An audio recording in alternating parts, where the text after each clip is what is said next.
bem com vocês? Sou a professora Conceição Alencar e começa agora a sua aula de língua portuguesa. Se liga na TV Educação e no portal do estudante que tem muito conteúdo para vocês.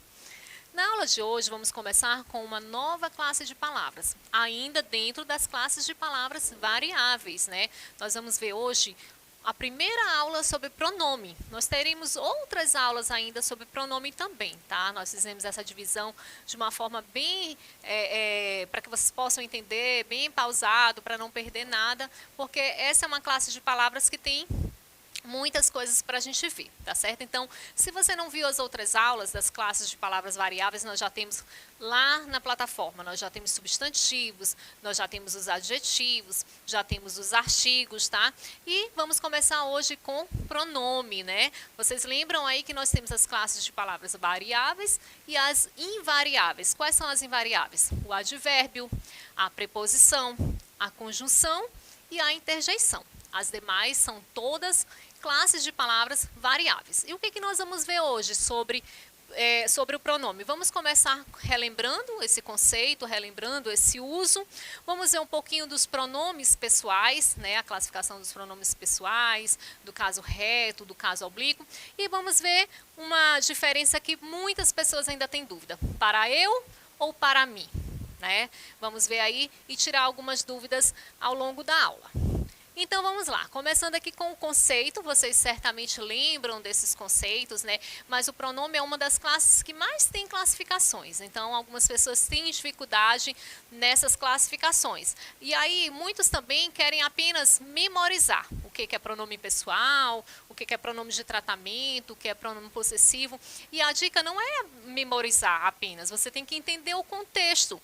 Cada pronome, por si só, ele já traz uma noção disso, ele já dá uma ideia de posse, ele já dá uma ideia de demonstração, ele já dá uma ideia de interrogação. Então, se você for pelo contexto, é bem mais fácil e de você também não errar do que você apenas memorizar todo aquele quadro, né? Porque as gramáticas, os livros, eles trazem os quadros, como nós vamos ver aqui, né? Eles são necessários? Sim, são necessários. É necessário que saibamos quais são os pronomes pessoais, que saibamos quais são os pronomes oblíquos, mas não apenas memorizar por memorizar. Nós temos que compreender e tentar também, dentro do contexto, identificá-lo, né? Porque aí eles podem ter uma mudança também dentro dessa classificação. Os pronomes representam a classe de palavras que substitui ou acompanha os substantivos. De acordo com a função que exerce, eles são classificados em 7 tipos: pronomes pessoais, pronomes possessivos, pronomes demonstrativos, pronomes de tratamento, pronomes indefinidos, pronomes relativos ou pronomes interrogativos. Então, qual é a principal função do pronome? Pode ser substituir o substantivo ou então está ali determinando, né, acompanhando esse substantivo. Então vamos lá para o primeiro. Para entender melhor o uso dos pronomes nas frases, confira os exemplos. Mariana apresentou um show esse final de semana. Ela é considerada uma das melhores cantoras de música gospel. Então, no exemplo acima, o pronome ela substitui o substantivo próprio Mariana. Note que com o uso do pronome no período, evitou-se a repetição do nome. Turma, se nós não tivéssemos os pronomes, ficaria algo muito repetitivo, ficaria algo redundante e cansativo ao longo da leitura. Então, os pronomes eles servem para isso também, para evitar essa substituição, para evitar essa repetição. Fazendo o quê? Fazendo a substituição. Como ali, né? Mariana apresentou um show, ela foi considerada, ela é considerada. Imaginem se eu não tivesse o uso dos pronomes, como ficaria? Ficaria, Mariana apresentou um show, Mariana é considerada, Mariana é uma boa cantora, Mariana chegou. Então fica muito repetitivo. Então os pronomes eles também têm essa função de substituir os substantivos, evitando assim essa repetição. Aquela bicicleta da minha prima Júlia. Nesse exemplo, utilizamos 2 pronomes, né? O pronome demonstrativo, aquela, para indicar algo, né? No caso, a bicicleta. E o pronome possessivo minha, que transmite a ideia de posse, né? Então, como eu falei para vocês, já dá essa ideia, o próprio contexto, né? Ela é minha, aquela, né? Então, já estou tendo a ideia de que estou demonstrando, estou tendo a ideia que está dando posse. Então, podem ir pelo contexto que é até mais seguro. Pronome pessoal.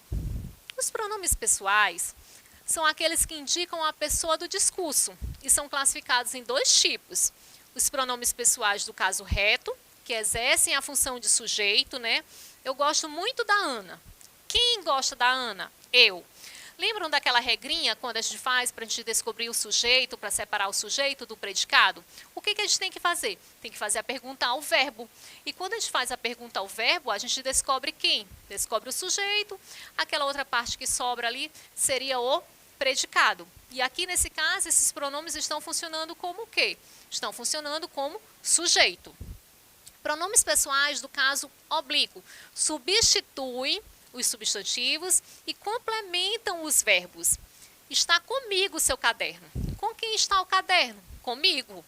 Note que para além de identificar quem tem o caderno, o pronome auxilia o verbo estar. Tá? Então, eles vão ter funções diferentes, né? Os pronomes do caso reto e os pronomes do caso oblíquo vão possuir aí funções diferentes dentro da oração.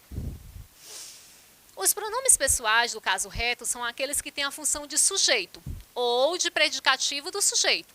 Eu, tu, ele ou ela, nós, vós, eles ou elas, né? A gente até necessita dos pronomes na hora que nós vamos conjugar os verbos, na hora que nós vamos formar as nossas orações, né? Formar os nossos períodos. Não daria para a gente fazer se nós não tivéssemos os auxílios dos pronomes, né? Principalmente aqui no caso dos pronomes pessoais.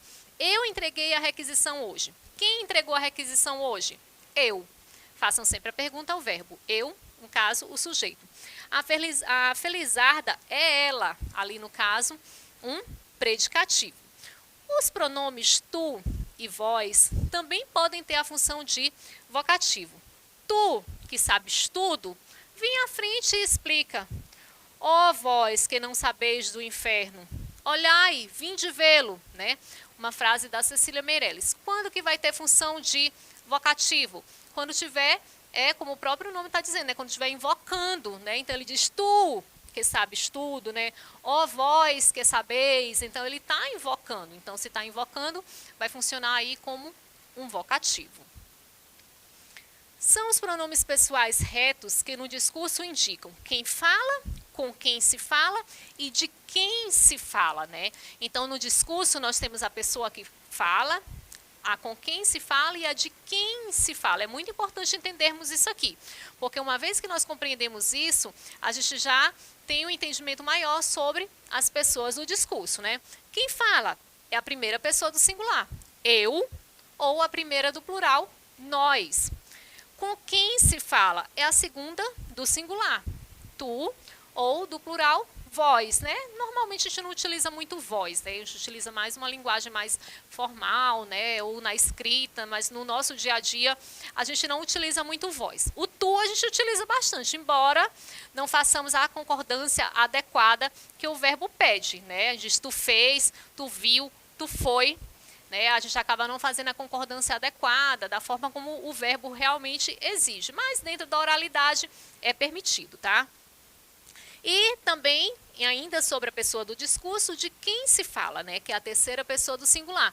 De quem que eu falo? Ou ele ou ela, né? No plural, eles ou elas, deles ou delas, né? Poderia, já mais adiante, a gente vai ver esses outros exemplos também, né? Aqui no caso, como são pronomes pessoais, ele ou ela. Então, só lembrar, de maneira bem rápida, né? Quais são as pessoas do discurso. Primeira, segunda e terceira do singular. Eu, tu, ele, primeira, segunda e terceira do plural, nós, vós, eles, né? Bem simples, tenho certeza que vocês lembram desse conteúdo aí. Muitas vezes esses pronomes são omitidos da oração. Isso porque a desinência verbal já dá a indicação das pessoas a que se refere, né?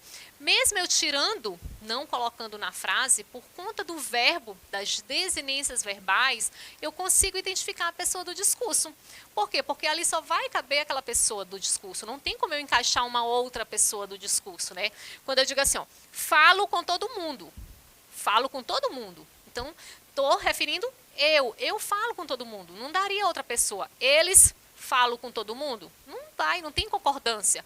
Né? Então, só cabe essa pessoa dentro do discurso. Se eu tentasse encaixar o nós falo com todo mundo, também não daria certo. Então, pela desinência do verbo, eu consigo identificar quem é aí esse pronome pessoal que eu devo utilizar, né? Eu falo, tu cantas todo dia, ele costuma ser crítico, nós vamos ao teatro hoje, vós sabeis o que dizes, eles foram embora, né? Então, apenas pela desinência, mesmo se eu não colocasse o pronome, eu conseguiria identificar.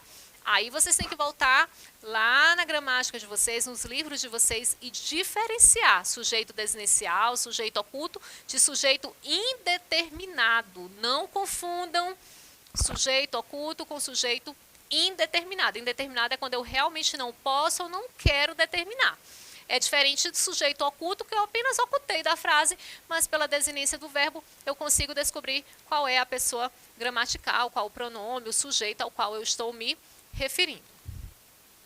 Pronomes pessoais do caso reto.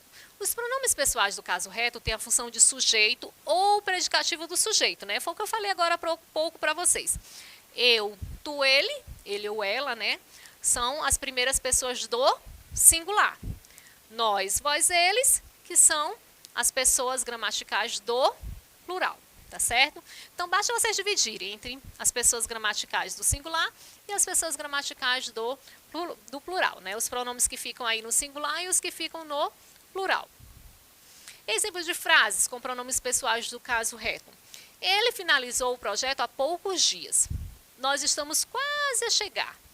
Se é ele o escolhido, tenho que aceitar. Então, observe que eles, nós, ele funcionam como pronomes pessoais. Agora vamos para os pronomes pessoais do caso oblíquo, que eu sei que lá no ensino fundamental, né, talvez fosse uns aí que vocês tivessem um pouquinho mais, né, de demorasse talvez um pouquinho mais para conseguir encaixá-los dentro da frase, né? Pronomes pessoais do caso oblíquo. Os pronomes pessoais do caso oblíquo podem ser átonos ou tônicos e têm a função de complemento verbal ou complemento nominal, desculpa. Complemento verbal ou complemento nominal. São eles. Vão fazer referência da mesma forma. A primeira pessoa do plural, me, mim, comigo. A segunda pessoa, a primeira do singular, desculpa. A segunda do singular também, te, ti, contigo. A terceira do singular, o, a, si, li, ele, ela, si. E da mesma forma com os outros, né? Com as outras pessoas do plural. Nos, nós, conosco. Vos, vós, convosco. Os, as, si, lis, ele, ela e si. Tá? Vamos ver melhor como fica na frase, para que vocês possam entender melhor? Exemplo de frases com pronomes pessoais do caso oblíquo. Vem comigo, tenho a certeza que você vai se divertir conosco. Alguém sabe dele, né? Os pronomes pessoais do caso oblíquo, átonos, são assim chamados porque não possuem acentuação própria e se sujeitam à tonicidade dos verbos. Além disso, eles não são precedidos por preposição. São eles, né? Mi, ti, o ou os, a ou as, si, li, lis, nos e vos. Exemplos de frases com pronomes pessoais do caso oblíquo, átonos. Disse-nos que estava cansado e que por esse motivo não vinha à festa. Não te convidei, por isso saia já daqui. Penteei-me. Então, aqui vocês conseguem observar de uma maneira bem clara o emprego dos pronomes pessoais do caso oblíquo, né? O mi, o nos, o ti, sempre fazendo referência à pessoa gramatical. Ela tem que estar relacionada ali com a pessoa gramatical. Os pronomes pessoais do caso oblíquo tônicos possuem acentuação própria e são usados com preposição. São eles: mim, comigo, ti, contigo, ele ou eles, ela ou elas, si, nós, conosco, vós, convosco. Observe que as formas comigo e contigo, conosco e convosco resultam da junção da preposição com. mais os respectivos pronomes, mim, ti, nos e vos, né? Exemplos de frases com pronomes pessoais, do caso oblíquo, tônicos, né? O que disseram para mim, eu não digo a mais ninguém. Fez conosco o que já tinha feito a outra turma. O que fez ela, né? Então, são aí, no caso, pronomes tônicos, oblíquos tônicos. Quando o pronome vem depois da preposição, mas antecede um verbo no infinitivo, deve ser utilizado o pronome do caso reto. Isso porque, nesse caso, o pronome está exercendo a função de sujeito da oração. Essa tarefa é para eu fazer. Se é meu, logo é para eu abrir. Essa refeição é para tu comeres, né? Lembra do tu que eu falei que tem que fazer a concordância correta aí com o verbo, né? Mas na oralidade a gente ainda dá um desconto, né?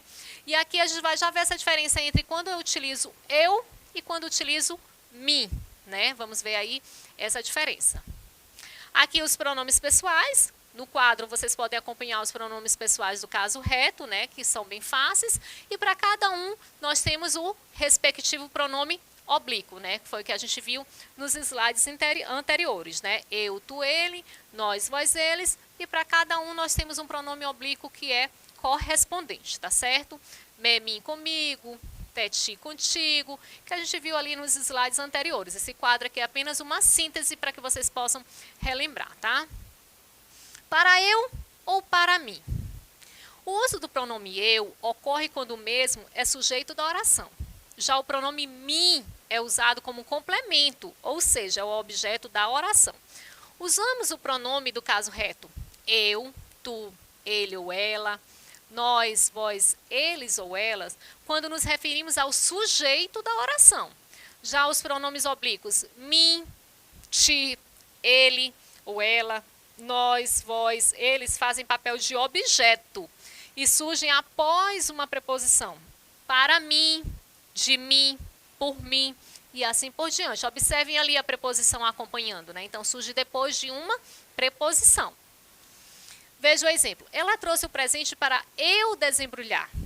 Ela trouxe o presente para mim, né? Então, tem essa diferença. Observe que na primeira oração temos duas, né? Ela trouxe o presente para eu desembrulhar. Eu aqui é o sujeito do verbo desembrulhar. Já na segunda oração, o me é o complemento e, portanto, o objeto indireto, uma vez que vem depois da preposição. Então, observe aí quando for sujeito e quando for complemento, tá? Para vocês saberem qual dos dois vocês vão utilizar. Na dúvida, sempre faça a pergunta ao verbo. Se a resposta tiver um sujeito, então é pronome do caso reto. Caso contrário, né, será objeto.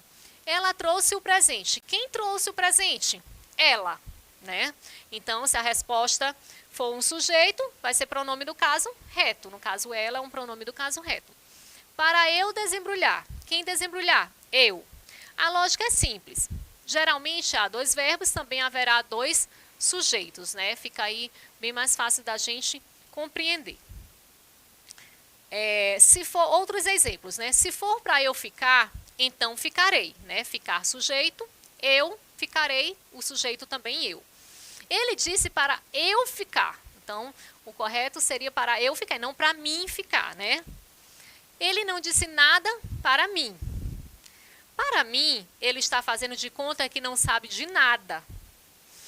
Atenção, verifique se há preposição, mais pronome ou verbo, porque nesse caso o pronome em questão será do caso reto. Se houver preposição mais pronome sem um verbo, então já se sabe que é do caso oblíquo. Então pegue essas regras aí para a gente não confundir mais o uso do eu com o me. E para a gente finalizar o nosso português nas redes, para vocês não errarem mais essa questão do emprego do eu, né, e do me, quando for pronome pessoal do caso reto ou quando for um pronome oblíquo, né? Imaginem vocês, se vocês recebem lá no aplicativo de vocês, me adiciona aí. Então, só pelo me adiciona, né, já viu ali que saiu um pouquinho dentro do que pede a gramática normativa. Então, fiquem muito ligados a essas questões, né? Claro que se a gente está falando com os nossos amigos, nós estamos num momento de interação, de descontração, essa linguagem ela não é levada tão em consideração, né? Mas se eu estou num momento mais formal, numa reunião, numa palestra, essa linguagem ela precisa de todo um cuidado, da forma como eu vou me comunicar, como eu vou passar para as demais pessoas, tá certo? Acessem a plataforma Gonçalves Dias e vejam todas as outras aulas. Eu aguardo vocês na próxima aula. Um abraço e até a próxima.